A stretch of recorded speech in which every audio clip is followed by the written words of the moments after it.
Hello everyone, friends. The strict immigration policy that began under President Donald Trump. It has now affected Ukrainian citizens who are in the United States and who have already been living in America for many years, so to speak. It's not just about those who arrived after the war started, it also affects them, even though there is currently a war going on in Ukraine. Trump administration officials are preparing to deport some Ukrainians, despite concerns about being drafted into the army.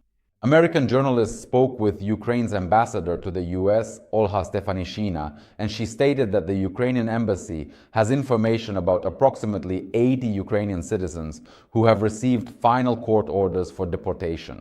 Now, attention please, friends, because of violations of US law.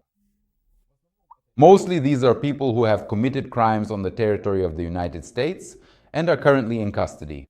Some of them have been released, but released on bail. So you have to understand, these are offenders, these are criminals whose guilt has already been proven by the American judicial system or who are currently under investigation. So we're only talking about 80 people. These are the citizens whose number is known to the Ukrainian ambassador. But in reality, of course, there are many more such people there. The ambassador also noted that the American authorities are working on logistical issues related to deportation. Why? Because there are no direct flights from the US to Ukraine. Because there is a war in Ukraine, the airspace is closed, and yes, no civilian flights are operating.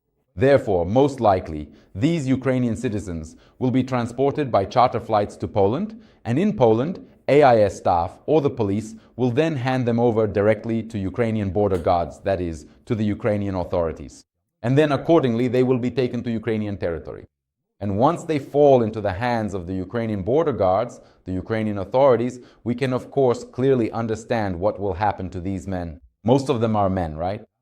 It doesn't matter whether he committed a crime in the US or not. Most likely, I am 99% sure he will be sent to the TCC. And from the TCC, he will go straight to training and then to the front.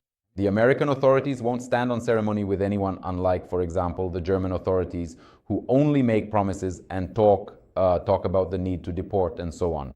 Why? Because there is already information from the Ukrainian ambassador that 2 Ukrainian citizens will be sent to Poland as early as Monday. So I'm recording this on Friday, and on Monday they will already be flying on a charter flight. But that's only 2, because maybe there will be more. It's not known, you see?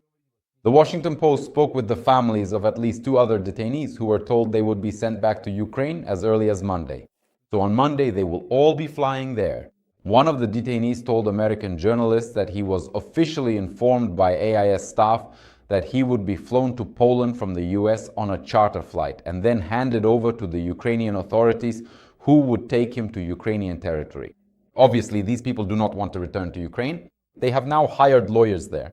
So the lawyers will now be filing appeals and motions because one of the main arguments to prevent their return is the war. The war makes it impossible to send people back. Well, we perfectly understand that this is basically true. These people will be sent straight to the front lines. I have almost no doubt about that. That's it. But let's see how the American authorities will decide. I think this won't work. I think they'll send them back anyway, because the Americans only pursue their own interests. They don't protect the interests of other countries, including Ukraine. They're absolutely not interested in that. They're only interested in their own interest. And I'll say that they're absolutely right to do so. Friends, what do you think about this topic? Do you support such a tough policy by the American president, even towards Ukrainian citizens who are about to be sent back? Because there's a war going on there. Well, I want to say something else. This doesn't just concern Ukrainian citizens. It concerns all nationalities living in America who have broken the law. I think these programs will gradually be implemented for everyone. Please share your opinion in the comments. What do you think? Is this policy too harsh or should it be a bit softer?